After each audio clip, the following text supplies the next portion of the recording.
बांग्लादेश ने पाकिस्तान से जदीद पैसेंजर कोचेस और फ्रेट वैगन्स खरीदने के लिए अपना एक पहला वफ्द भिजवा दिया है। यह वफ्द पाकिस्तान रेलवे की मुख्तलिफ जगह पर मौजूद वर्कशॉप्स और फैक्ट्रीज का दौरा कर रहा है। पाकिस्तान ने 5 ममालिक को अपनी कोचेस और वैगनें फरोख्त करने की ऑफर की थी और ये सब की सब कम खर्च में बनेगी, लेकिन क्वालिटी इनकी अच्छी होगी। GF-17 थंडर के बाद अब बांग्लादेश के नाम से दूसरी अहम खरीदारी होगी पाकिस्तान से, जो कि रेलवे की कोचेस और वैगन्स की होगी। ये तमाम तफसीलात आपके साथ डिस्कस करेंगे और बताएंगे कि इस वक्त पाकिस्तान रेलवे के पास खुद कितनी कोचेस, कितनी वैगन्स हैं और हर साल दुनिया भर में कितने हजार कोचेस और वैगनों की जरूरत होती है और ये कितने अरब डॉलर्स की इंडस्ट्री है।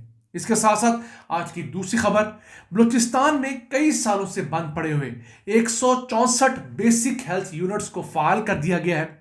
इसके साथ साथ 3000 नए डॉक्टर्स भी भर्ती किए गए हैं। आज की वीडियो में आप जान सकेंगे कि बलूचिस्तान में मजमूई तौर पर कितने BHUs हैं और टोटल अस्पतालों की तादाद कितनी है और वहां पर थोड़ी सी बेहतरी क्या मानी रखती है। अस्सलाम वालेकुम व्यूअर्स, रिच पाकिस्तान का नया एपिसोड लिए मैं हूं आपका मेजबान अब्दुर्रहमान। बांग्लादेश ने पाकिस्तान से रेलवे की फ्रेट वैगन्स और पैसेंजर कोचेस खरीदने के लिए 2 रुकनी वफ्द भेज दिया है।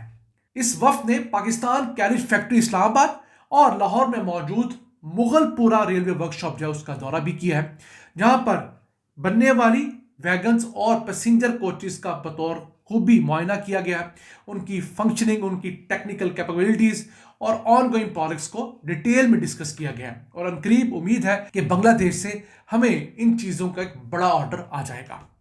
याद रहे, हमने आज से चंद दिन पहले आपको बताया था कि पाकिस्तान ने 5 ममालिक को रेलवे की कोचेस और वैगन्स फरोख्त करने की ऑफर की थी, क्योंकि पाकिस्तान ने ये टेक्नोलॉजी चाइना से ली है। तो चाइना से ट्रांसफर ऑफ टेक्नोलॉजी के तहत हम लोगों ने जो चीज़ें सीखी हैं, अब वो दुनिया के उन 5 ममालिक को बेचना चाहते हैं जहां पर हमारी तरह ब्रॉड गेज रेलवे लाइंस हैं, यानी निस्बतन चौड़ी जो है रेलवे लाइंस हैं। ऐसी रेलवे लाइन जो कि 1435 मिलीमीटर से चौड़ी हो उसे ब्रॉड गेज कहते हैं। जो हमारी इंडियन गेज है, इसमें पाकिस्तान है, इंडिया है, बांग्लादेश है, नेपाल है, श्रीलंका है, इन तमाम के अंदर जो चल रही है वो कोई 1676 मिलीमीटर चौड़ी होती है, यानी कि 2 रेलवे की पटरियों के दरमियान जो फासला होता है वो 1676 मिलीमीटर होता है। तो दुनिया में इस वक्त ब्रॉड गेज यूज करने वाले 7 ममालिक हैं। इसमें पाकिस्तान और इंडिया को निकाल दिया जाए तो पीछे बांग्लादेश, श्रीलंका, नेपाल, चिली और अर्जेंटाइन बचते हैं।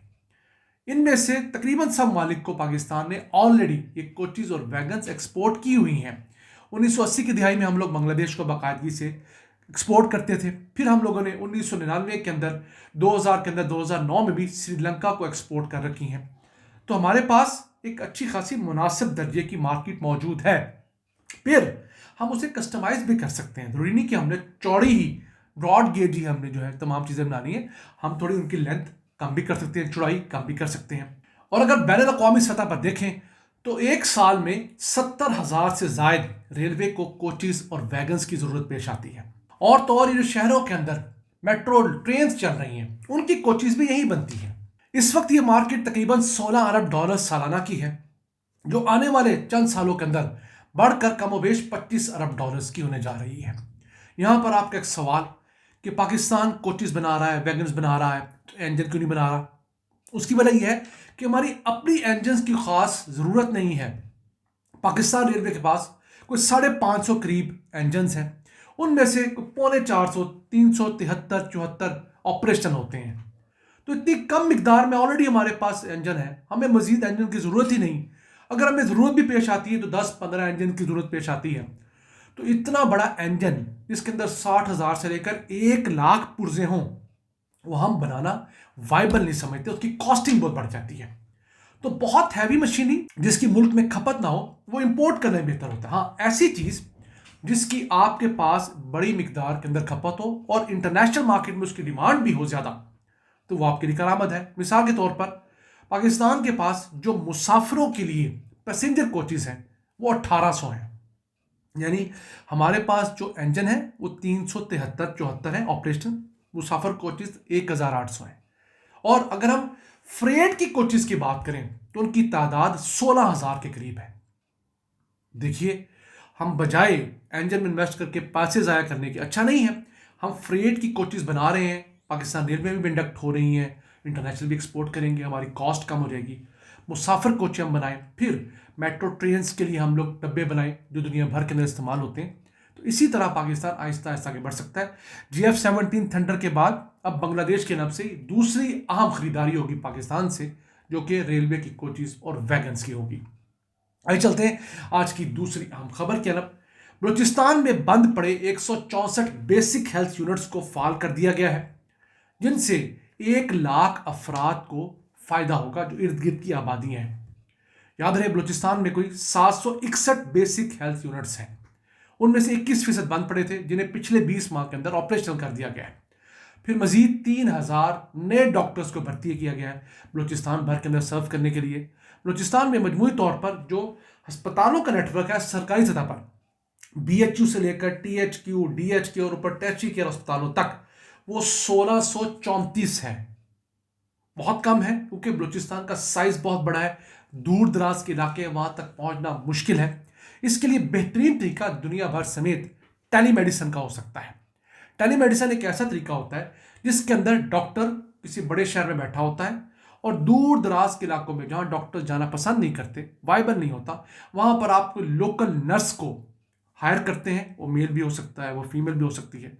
वो जो है इंटरनेट के जरिए, वीडियो कॉल के जरिए डॉक्टर के साथ जो मरीज होता है उसे अलाइन करवाता है।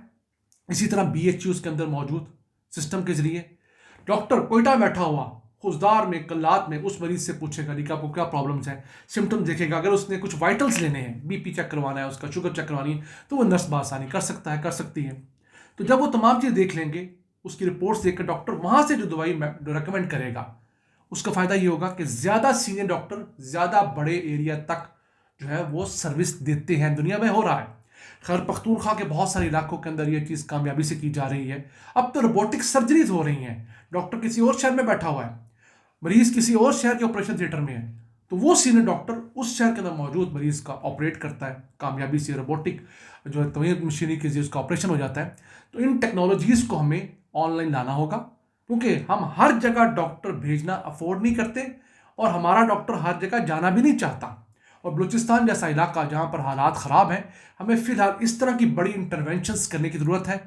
बलोच डॉक्टर्स को आप ऑन बोर्ड लीजिए ताकि जो अलहदगी पसंद है उनको नुकसान ना पहुँचाएँ, लोगों को ज़्यादा से ज़्यादा सर्विसेज दीजिए, सेहत के साथ तालीम दीजिए, रोज़गार दीजिए, पीने का साफ पानी दीजिए। आप यकीन कीजिए यही बलोच आपसे मोहब्बत करने लगेंगे। नाज़रीन, था आज का एपिसोड, हम उम्मीद आपको पसंद आया होगा। अपनी सजेशंस, अपनी आराज़ से हमें आगाह रखा करें। अपने मेज़बान अब्दुर्रहमान को इजाज़त दीजिए। अल्लाह के बाद।